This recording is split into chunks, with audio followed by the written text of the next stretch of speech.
I'm here today to talk about cell phones as learning tools. To start off, I'd like to ask you two questions. First question, do you allow your students to use cell phones in class? Who allows the students to use cell phones in class? You two, you three? You don't? Sometimes? Okay. When or in which situations do you allow your students to use cell phones in class? When I work with small groups and they want to check something, they have a purpose of using it for checking something, for know if a word or something can be used. Look up words that they don't know, okay. But in big groups, it's difficult for us to Control, right? Especially in elementary school, they cannot understand when they should use it or not. Right, yes. This is a tricky part, right? Okay, who else? Who uses cell phones? Who has used cell phones? Who allows students to use? You said yes? Yes. When do you allow them to use it? Same situation. Okay. Okay. Right. Good. I'm going to show Kahoot to you. For you who don't know, have you used Kahoot? No? I'm going to show you how to use it. Okay, good. Any other ideas where you allow students to use the cell phones in class? Maybe sometimes when we are looking for some kind of reference regarding maybe music or books or anything that is related to the subject that we're teaching. Okay. It's always important to create a connection between what the student is learning and something They see in the real world, right? Yes, excellent.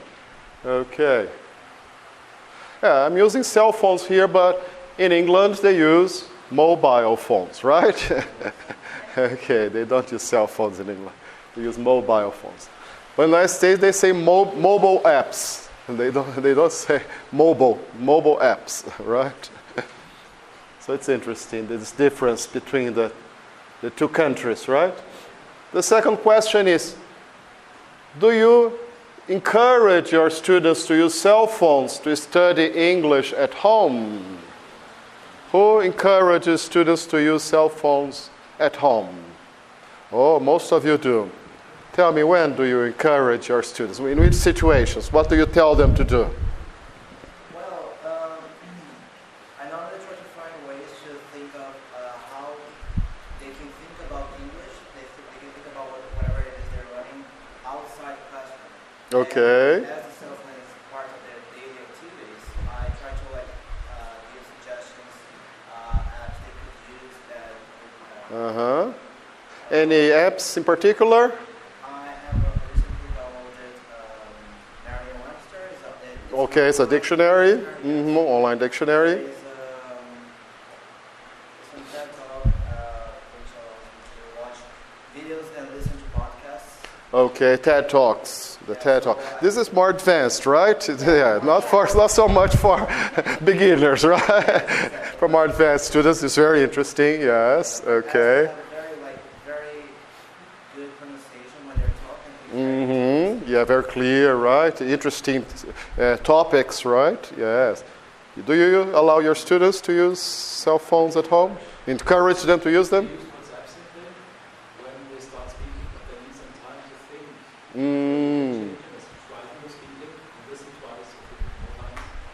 Right.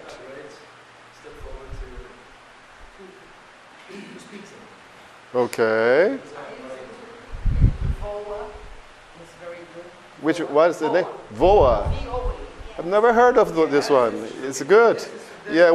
How does it work? This word we have all been used in the United States. All the words. It's like an open source English language tool. Okay. Right. Oh, I'll check this one out. Duolingo is very famous, right? Duolingo. Yeah. Or they have friends. Mm-hmm. Use dictionary. And this is for any particular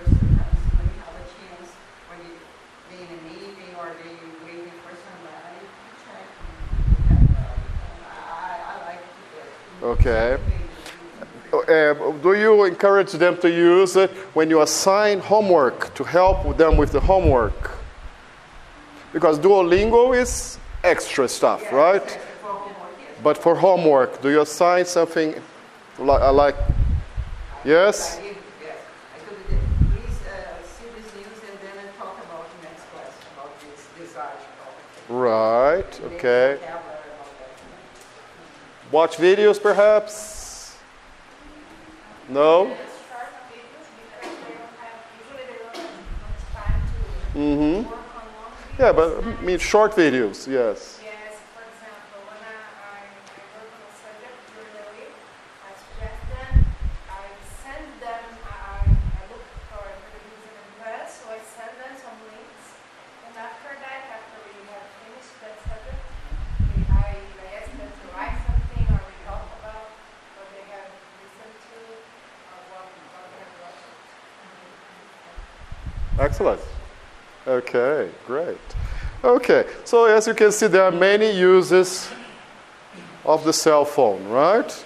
Cell phones are not just for fun, they are very useful, and they can be used as a learning tool, right? And have you heard of this saying? If you can't beat them, join them. Especially with younger generation, do you think you can completely forbid them to use their cell phones? Impossible, right? Okay. Yeah, and they will grow, right? Now they are still young, but this whole new generation that's so used to cell phones eventually will be everybody, right? Almost everybody, right? Yes. So there are lots of studies and research about the use of cell phone in education, right? Some of them show that it's very useful. Some of them are reluctant, show that perhaps this distracts the students. So there isn't a consensus yet, right? But in general, that's what it shows. Research shows that when students are engaged in their learning, and they're almost always engaged with their phones when given a choice, they are less likely to succumb to distractions. The goal is to give students a way to use this beloved technology to learn, collaborate, share, and create in meaningful ways. Do you agree?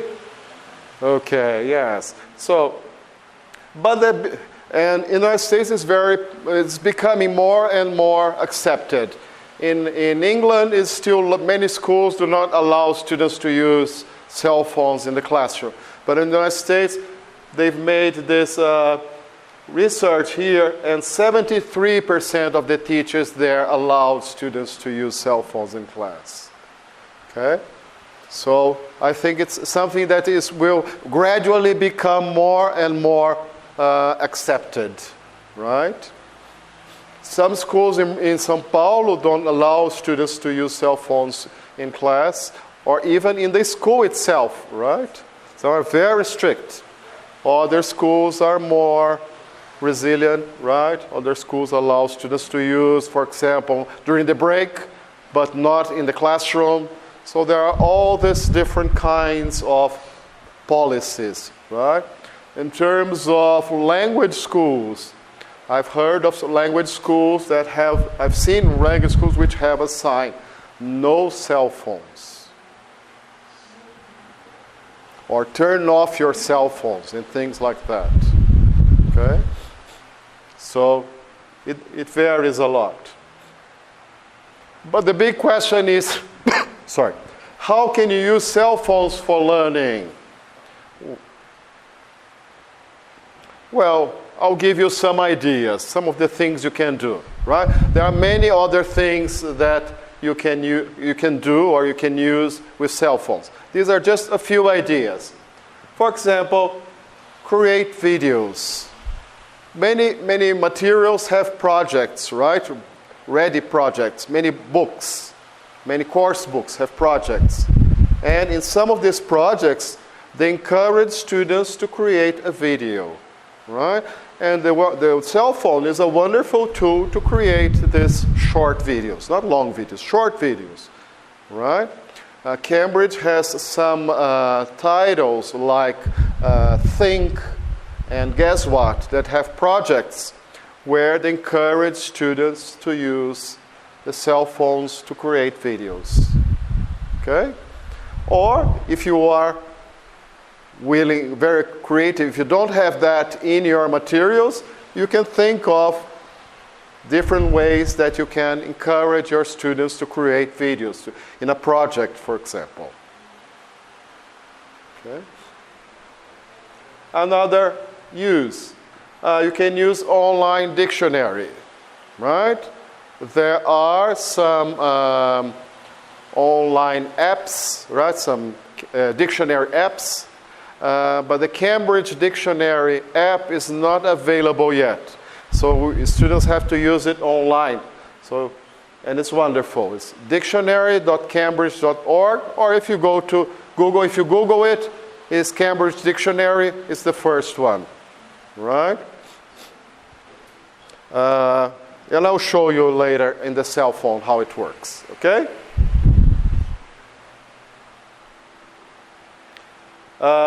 Use QR codes.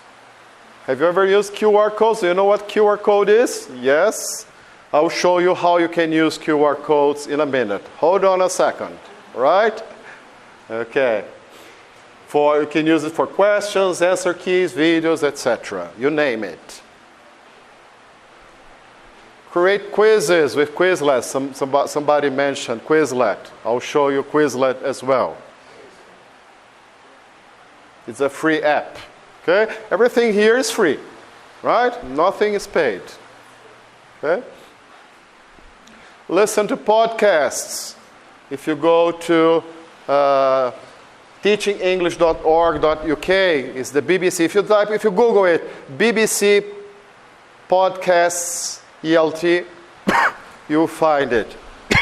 There are lots of interesting podcasts. Let me drink some water. Oops.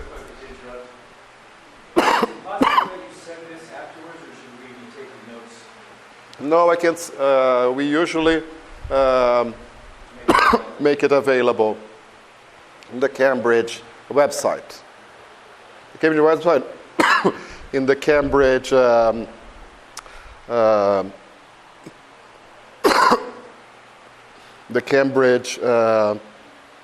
Twitter and Facebook pages. And I can send you, I will also give you my email, and I can send it to you in PDF. Okay?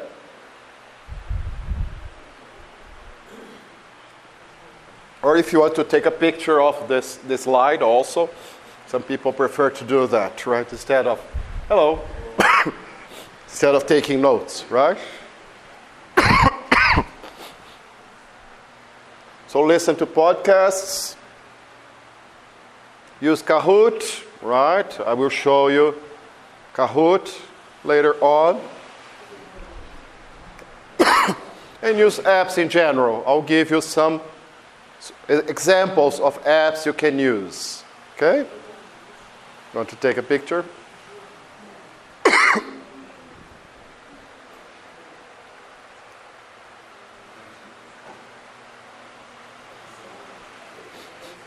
Okay, so let's see the create videos. I'm not going to show you. Let's go to the second one. Use online dictionary. So if I go to, I can open any web browser. Do you recommend to use any web dictionary or an app, dictionary app? Sorry? What do you prefer? To use dictionary on the web or on app? Both. It's the same. It's the same. Both. Okay, so I'm going to open, can you see it? Yes. I'm going to open my browser, right? I'm going to type dictionary. Cambridge.org. Right, and you can search any word. For example, cell phone.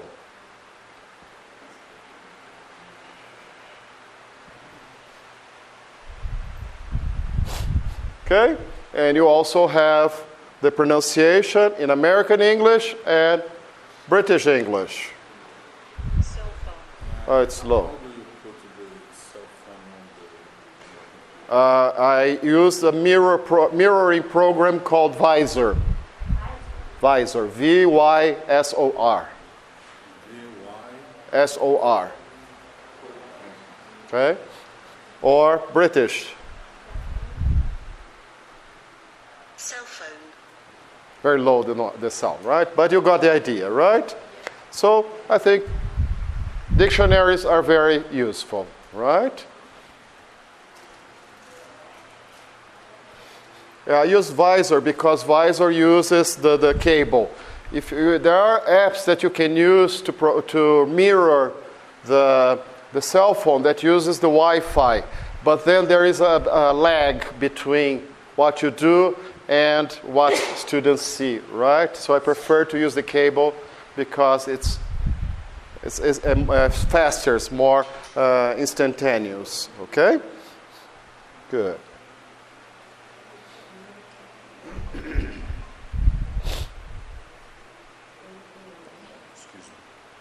Visor, that's right. Thank you. It's an Android app. The difference when we use through the Wi-Fi is very huge. The delay. Yeah, there is a delay. Yes, if you use the Wi-Fi, there's a delay. I didn't like it very much. I tried the Wi-Fi. I prefer this one because there is no delay, right? Okay.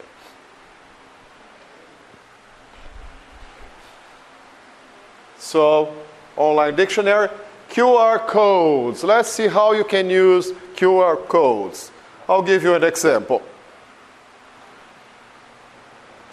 So first, you can download any worksheets, right? There are lots of worksheets that you can use, right, with your students.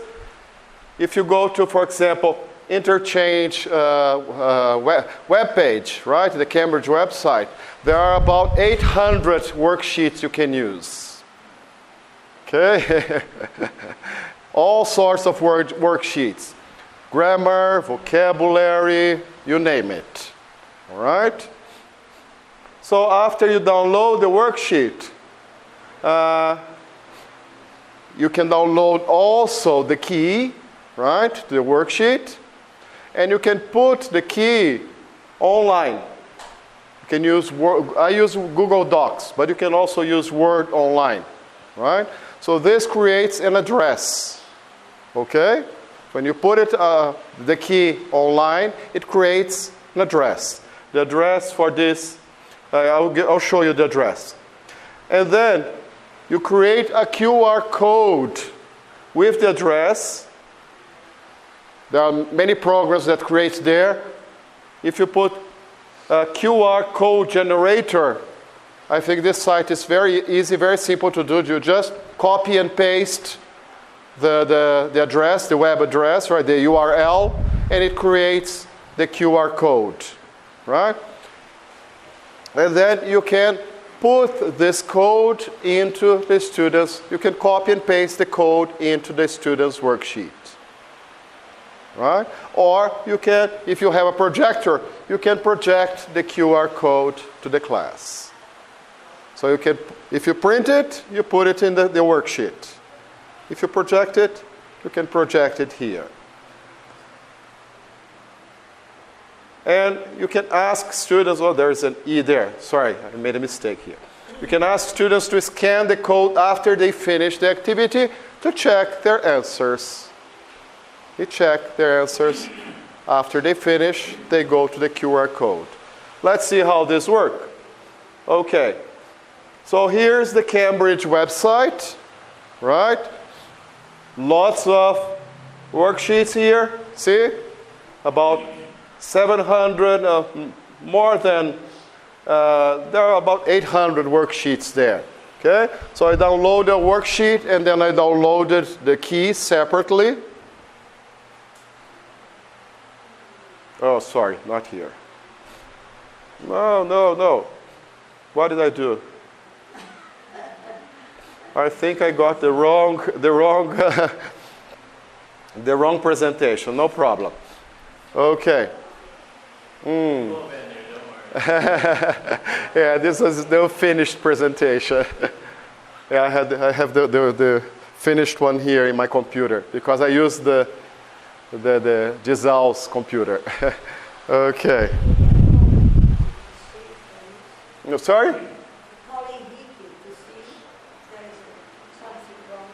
No, there's nothing wrong because I did it in my computer and I copied it to a pen drive, the unfinished version, right? So this is the unfinished version without the QR code. Okay. Sometimes you forget the whole thing. No, I didn't forget anything. I just copied a previous version of the presentation. But the code is here. Let's see if I can quickly open it and then you can scan it.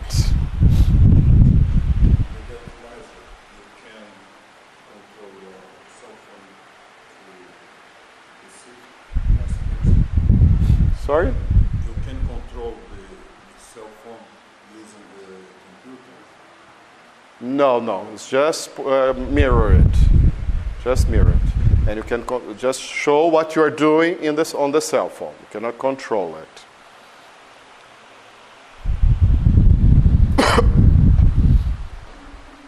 I have the QR code here. And you can download the QR code as an image, right? Or you can go Control C on the browser, right? And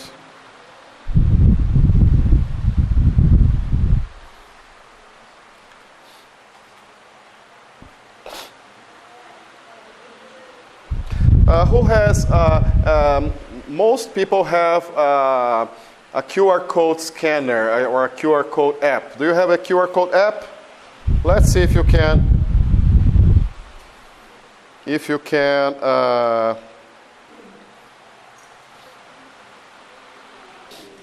But you got the idea, right? This is a very simple way you can use it. There are other ways you can use QR codes. For example, for games. Okay?